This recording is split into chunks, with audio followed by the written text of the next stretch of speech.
Hello, darlings. It's so good to see you again. Welcome to my lecture today. It is on, of course, exactly what I stand for. Authentic leadership. Oh, darlings, we are going to have so much fun today.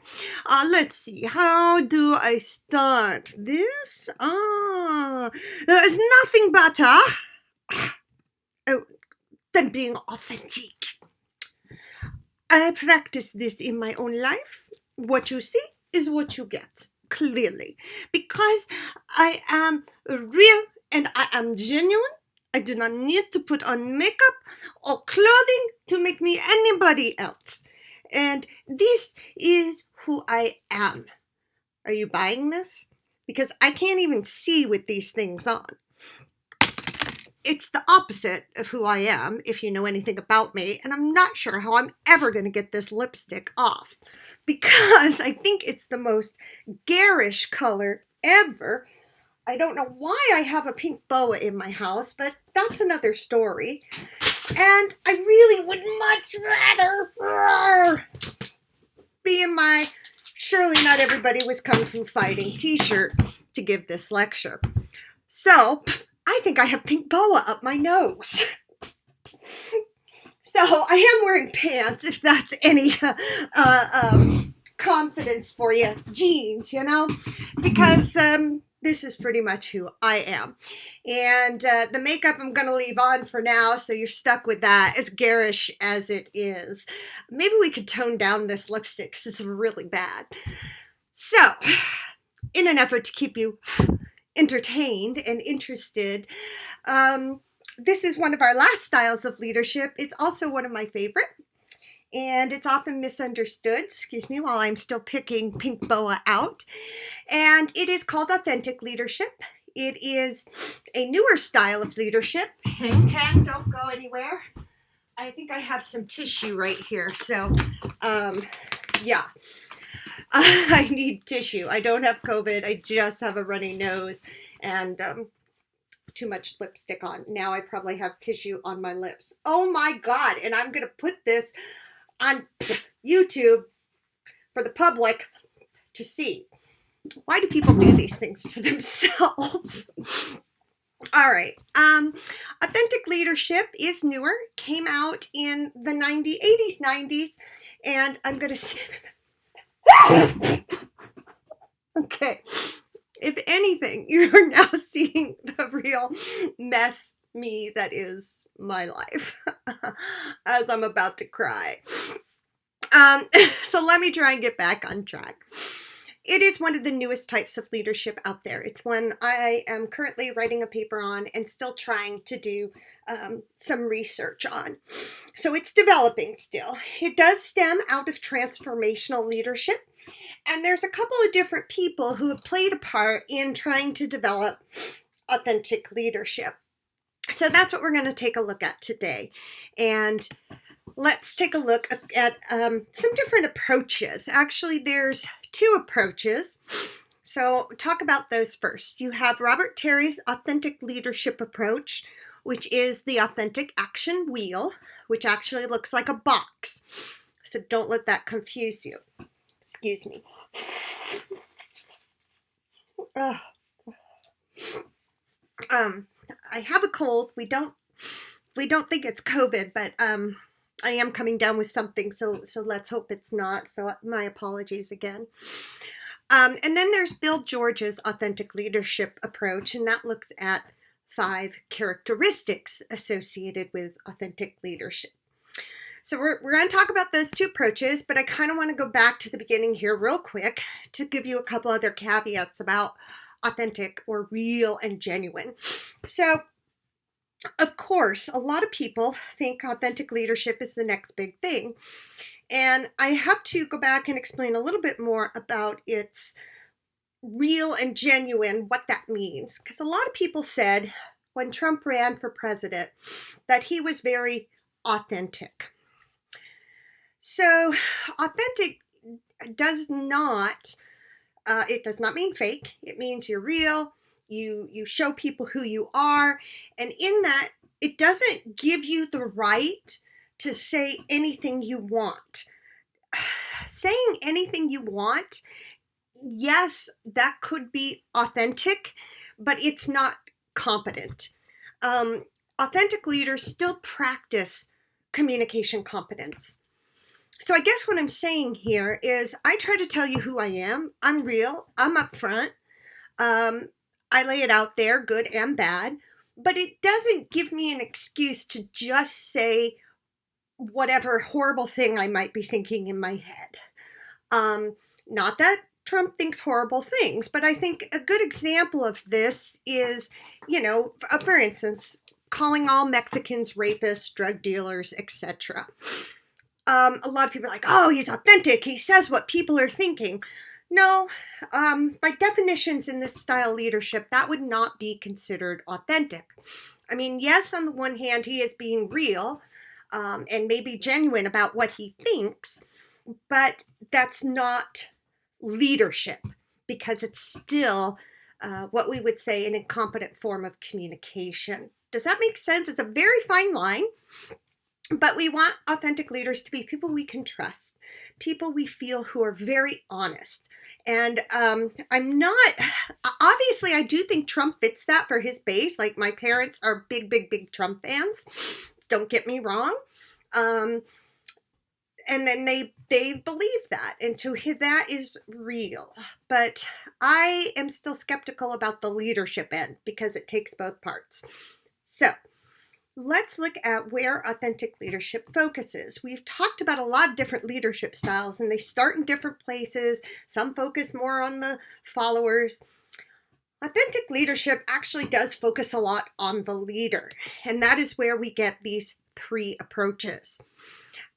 So that starts with intrapersonal perspective, knowing yourself and being aware of who you are. If you as a person don't know who you are yet, you can't be genuine or real.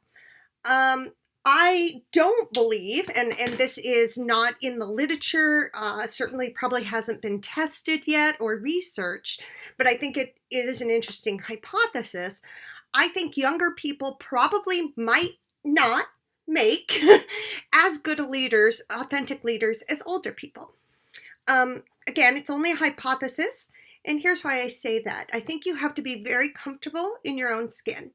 We've talked a lot in here about values. Not only do you have to know what you value, but you have to be able to act on it. Just no holes barred. And I think as you're developing who you are as a leader, sometimes you're still trying to figure out where to draw those lines and how to play the game a little bit, even though authentic leadership is not about a game. So you as a leader really have to know what are your values, what do you stand for, and what won't you put up with. I pick my battles, I think, fairly carefully. Most of them are student-oriented, aka I will fight for students and draw the line with, administrators wherever I need to. It often pisses people off, and it can get me in trouble. And I might not have done that 20 years ago when I was a professor, new and still trying to get tenure. And I hate to say that, but I think it's taken me a long time to reach this is who I am. Even this year, I made a big kind of screw it, not dressing up anymore. I don't know how much that mattered or didn't matter, and I frankly kind of went, this is who I am. And I wore jeans and I wore nice blouses and I still tried to put makeup on. And if we were really at home here, yes, I'd still be in my surely not everybody is kung fu fighting t-shirt and jeans and no makeup. That's what I'd rather wear to class, but I think my boss might fire me, so we'll try to be as authentic as possible. And being authentic doesn't give me the right to just swear all day either, but it does say, yeah, every once in a while it slips in, and that's who I am. And I have to use that confidently to build relationships with my followers. So that's the next level, the interpersonal perspective. Knowing who I am, how well can I relate to my followers and develop relationships that are real to them, that make you feel like I care about you. That's kind of a hard thing for a lot of bosses and leaders to do. Um, for me, I try to show you that in lots of different ways that I really do care. Whether it's asking you what works best for you, taking class polls about what we should or shouldn't do. Do I still have lines and boundaries? Absolutely, I have to if I'm going to lead. Do you see where I'm going with here? Because it's kind of just like servant leadership in a way. If I just serve you and I don't put down any boundaries or any guidelines, I'm not doing anyone any good. So I have to develop a relationship that's meaningful, that is very caring, and lets you know I care, as well as still leading and doing my job. And that's the developmental perspective, something that can be nurtured in a leader. How do we nurture our leaders? To be real, to say, I have flaws too, because I think that's what this generation wants. I think you are done with the bullshit. Personally, you can tell me differently. I think you're done with the motivational speeches. Raw, you can do it. I think you want to hear it sucks right now. It does. And many of you are struggling. And right now, the stories I'm hearing are just heartbreaking.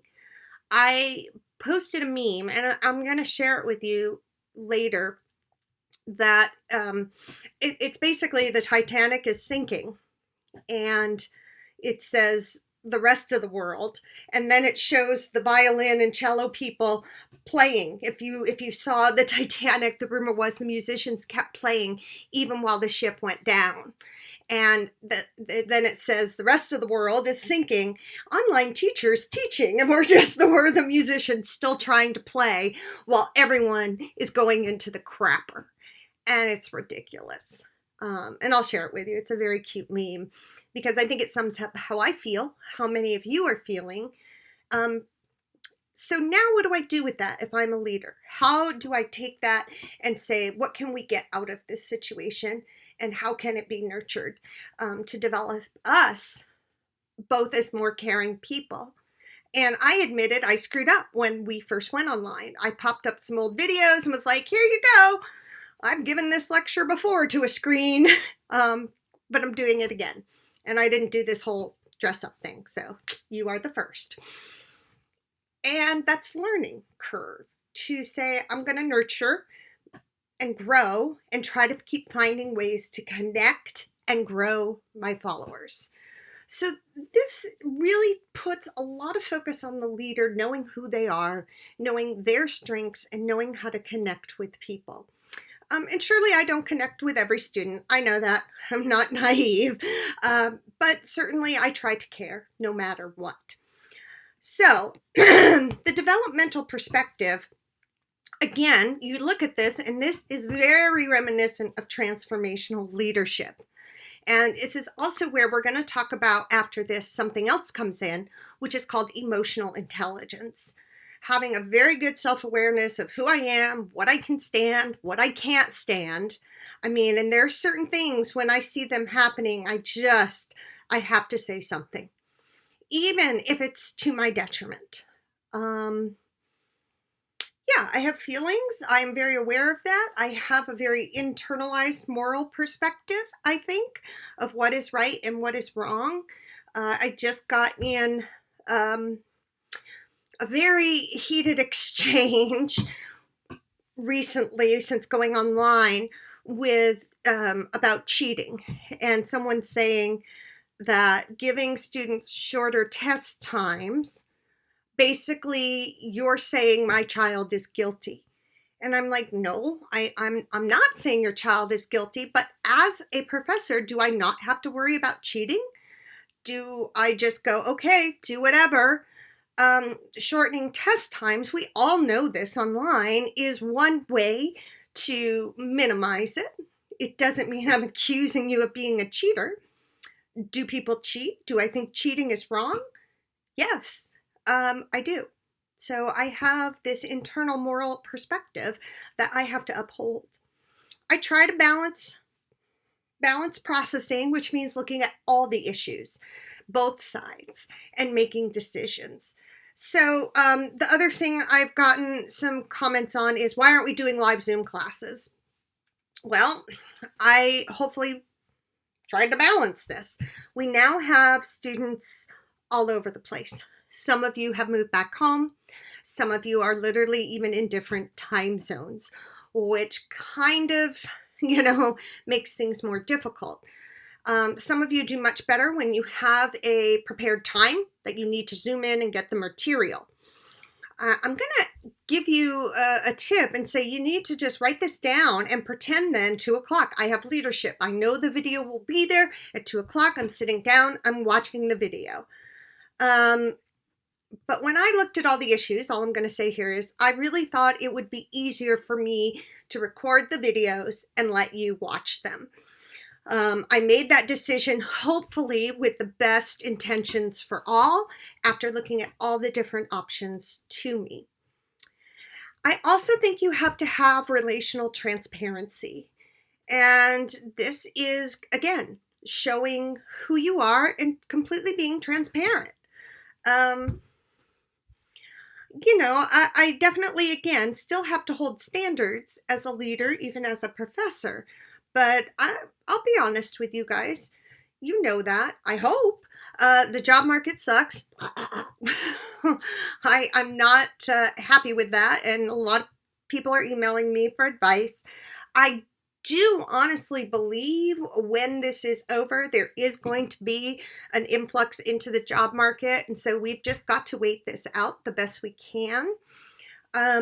The other thing I do know is right now, 2 places are hiring. Just heard this last night, Rite Aid, and I would assume other pharmacies will still follow suit.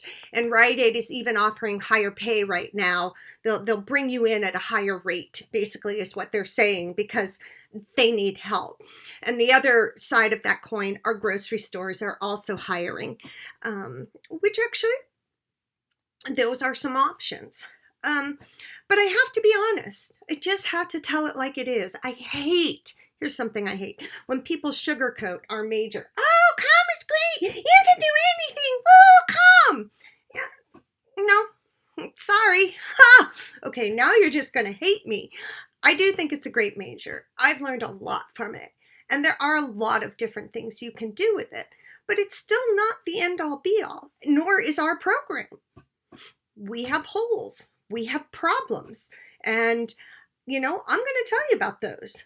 We're losing people and things are changing. And I'm going to be honest, even when this whole thing broke, I told you that last day we met in class, I'm like, I don't know what's happening, but as soon as I know, I will tell you. You have to give people information. So that's where all this is coming from. And there's a lot focusing on the leader. So we'll talk about Terry first. Terry is the least of my 2 favorites. Just being authentic, folks. Terry, it says action wheel, and it's kind of more like a box with a wheel. So I'll show it to you. And I think Terry looks at authentic leadership for solving problems in a day-to-day basis. So we'll start with the meaning and the mission up top, because I think those 2 are most important. And this is a very, very, very important part of authentic leadership, the guiding values, principles, and ethics. I'll say it again because I can't say it enough. You have to know who you are, what your values are, what you believe in, and you have to be consistent. If I'm going to fight for students every single time, I have to do it every single instance. I can't pick and choose. Do you see what I'm saying? This is still hard when you're young, especially when you're in the job market. But you look at the leaders we named way back on the first day. Gandhi knew what his values were. He stood up every single time. MLK, he was not going to compromise those values, those principles, his goals, his desires for anyone else. Is that dangerous? Heck yeah. One of the things, and I might put it in a discussion board today, just to see what you think, that I often ask students is, what is that one issue, and I've alluded to this before, that you would step out on the balcony for? Is it someone told me the other day it was women's rights, equal pay, race equality. What in this world would make you, the poor, what would make you stand up and say, I would fight for this no matter what? Is it, family values? I don't know what that is for each and every one of you. I think for me it's education, believe it or not. I believe your education is just the most important thing you can do, and that you should pursue it. So anyway, we'll get back to that. So you have to have those guiding values, those goals, those objectives. You also have to be motivated and have control. And this is where the authentic leader, again, has control. Being authentic doesn't mean I'm out of control and just say whatever I want and propose radical ideas that won't work. It's quite the opposite. I am very motivated, I have control, and I have the energy usually to work within the structure or the systems, policies, and procedures. A lot of times, and some people might say authentic leaders means go rogue. No, it doesn't. It means you have to have the ability to work within the system. And sometimes systems can take a long time, and you hit roadblocks, and it gets tough every day going back to the front and fighting. Education is one of those systems. I've been banging my head against the wall in it for 30 years now, and sometimes I just lose it. Study abroad has made me lose it. Oh my gosh, we do study abroad so bad. We can make it so much easier on you guys. Class size. Ugh, I hate that our classes are so large. It's inefficient. I mean, all these things. But I saw a grant come out last year to reduce class sizes. And so I went to the chair and said, can I write this grant for $300 and $350? And she was like, sure. And we got it. In the fall, starting in the fall, COM 300 and COM 350 will have no more than 45 students a section. It's still too many students. Isn't an improvement? Yes. And I worked through the system and the policies and the procedures.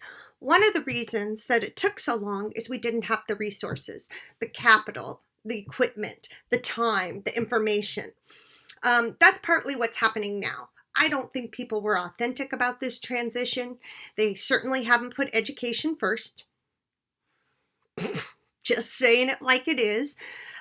We don't have control over the situation, how we're teaching, who has laptops, who has internet, who has special learning needs, all out the door. We're dealing with, I don't know. I don't even know what the structure is right now. And that's why some of you are struggling.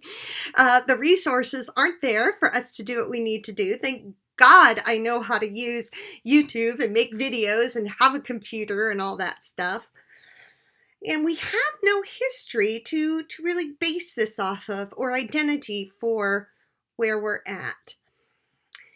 Now, certainly you could see how this action wheel, though, meaning, mission, power, structure, resource, existence, could lead to very authentic leadership in action. Remember, Terry's action wheel looks at problem solving from an authentic approach, saying know your values, know your goals, stay in control, work through the system, obtain the capital and the resources, and, make it part of who you are day in and day out.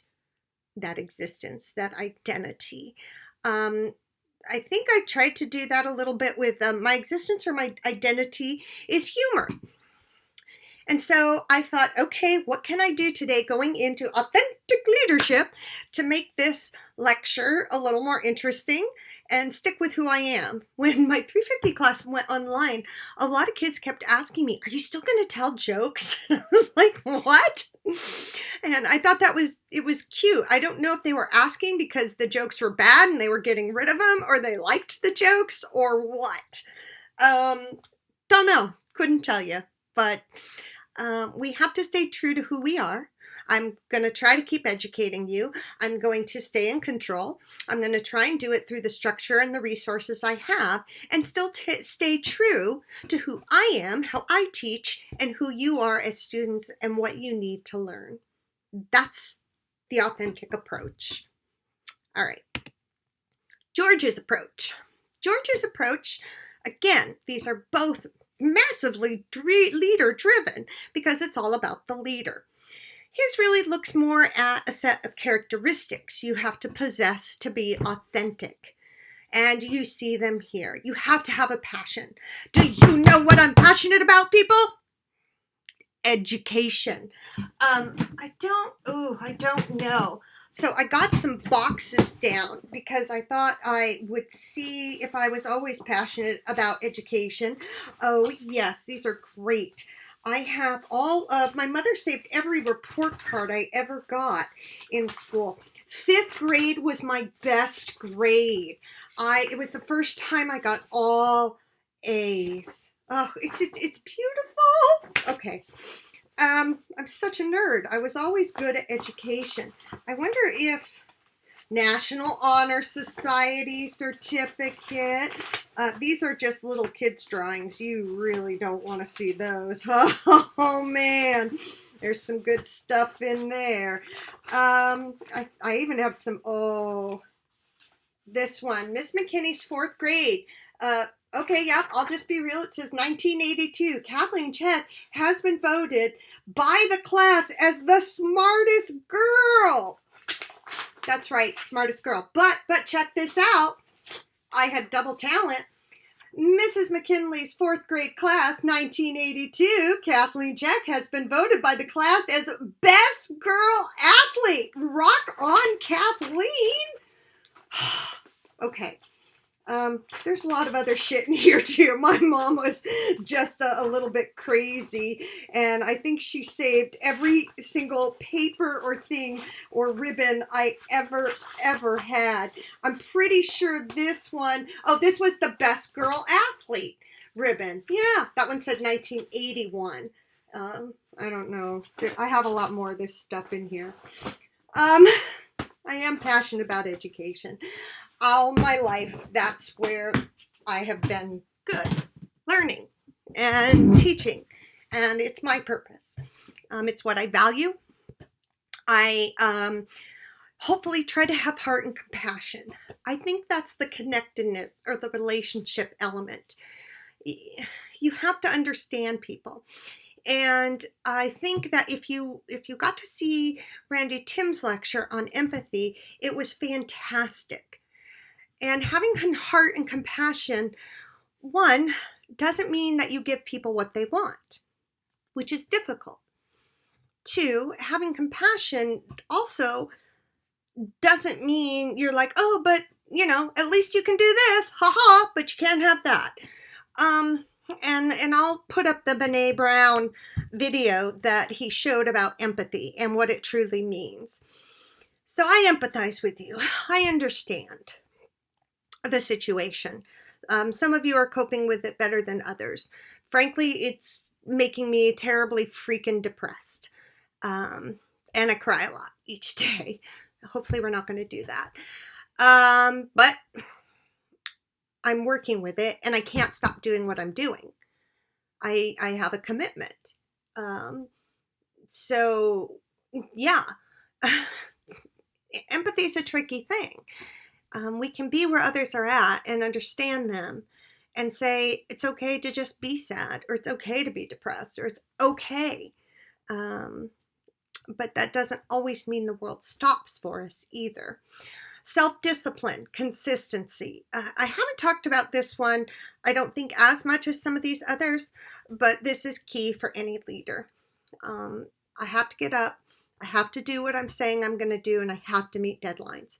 The minute I stop doing that, I am no longer a leader. And I started to do that with this very class by slapping something old up and saying, here, take this. That's not good self-discipline on my part, and I need to be consistent across the board. I know some of you wanted me to offer more extra credit.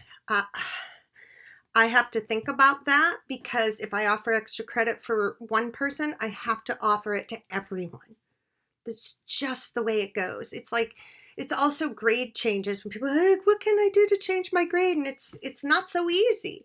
It's not that I don't sympathize with you or understand, but if I do it for one person, I have to do it for everybody. To me, that's fair. That's consistency. That's what it's about. I think these characters make up a very complete part of the authentic leader. But I also think there's a part missing in here. And I want to go back and just touch on that before we're done, because I think it's the honesty part. And to me, that's key, that relational transparency, that you don't sugarcoat things and that you're just honest. When we talk about ethics and information sharing, I'm going to be a proponent of sharing information every single time. It's absolutely 100% the key, in my opinion. There are some positive psychological characteristics that go with being authentic. You do have to have confidence, hope, optimism, and resilience. These are difficult characteristics psychologically, because if you do get depressed, you can lose hope, you can lose confidence, optimism, and you don't feel all that resilient. It takes a lot of work to try to put these into your daily lives. And if you're sitting there at home going, how do I do it? You have to value this above all else. You have to say, this is really important. This is where I need to be. Now, I understand it's not that easy, because you may say where I need to be right now is work, because I'm in debt and I can't pay rent or I can't pay bills. And I get that too. And maybe something has to push. But certainly it's a positive type of leadership where people have confidence. I have confidence in you guys. I know you can do this. I think for some of you, it's the biggest challenge that you faced. And I think you just need some help doing it.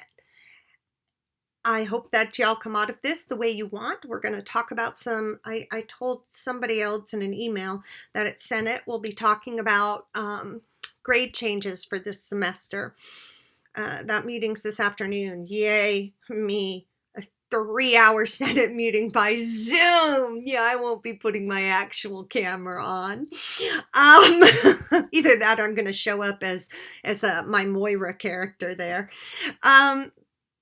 We're talking anyway about giving students the option to choose a grade or choose pass. Just a pass-fail, credit, no credit, which doesn't affect your GPA. I will keep you posted on that. It's not happening yet, so don't go spread little rumors, but it's starting to be discussed.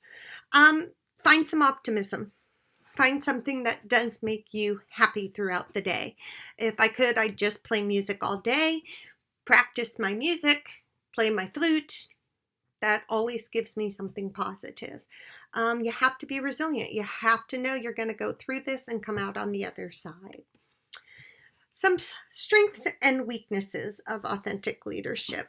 I think it fulfills a new niche, especially for the millennial generation, for trustworthy leadership. I do think that this particular generation wants people to tell it like it is. You're tired of the politics, the bullshit, the status, the power plays. And so we need people to be who they are and be real and be genuine. It doesn't mean, again, that we get rid of guidelines. We still have to provide structure and guidelines, and we still have to have morals. Because that's what authentic leadership requires us, to have those moral dimensions to keep us going. Because if we didn't, then we wouldn't be leading. I think anyone can develop authenticity to some degree as long as you know what you believe in and you're consistent. I do think that takes time to develop. However, here's the big drawback over on the weakness side, is it's not clear if authentic leadership actually has positive organizational outcomes, because it's so new and we're still researching it. So I'm going to try starting to write my paper at some point, maybe to our Senate meeting. It's on authentic leadership in the classroom. And if you have a professor who's more authentic, does that result in more positive outcomes for you in your learning? Excuse me, I'm sorry. I told you I'm not feeling all that well.